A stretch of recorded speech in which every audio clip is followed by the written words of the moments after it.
January winds, the city stood still. Reagan indoors, cancel the thrill. 7 degrees, a rotunda instead. But power still dined while the sidewalks bled. In the Fairfax hush, the Jockey Club gleamed, where policy whispered and egos preened. The chandeliers danced to the clink of the forks, where secrets wore diamonds and glances held talk. Oh, the look across the table, no words could quite convey. Not love, not scorn, but something born of games that friends must play. They leaned in slow, she held her ground. In silence, grace was worn. For Buffy and Alejandro knew how Washington was sworn. The pearls she wore told stories deep of salons where left and right could meet, where Nancy might nod from a distance tight, and ambassadors learned to read candlelight.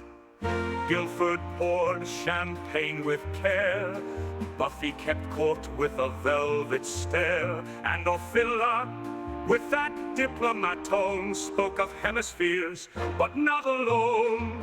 Buffy's table long since cleared, but echoes rise when guests appeared.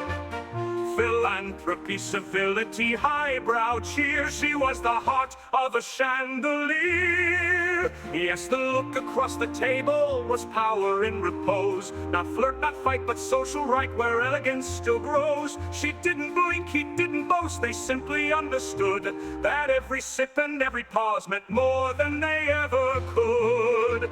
So raise a glass to Buffy's grace and Alex's measured mood, to the velvet days of Embassy Row, where glances did what words can't do.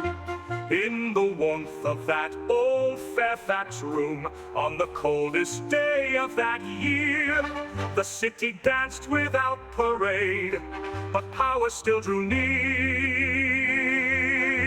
The pearls she wore told stories deep of salons where left and right could meet, where Nancy might nod from a distance tight, and ambassadors learned to read candlelight.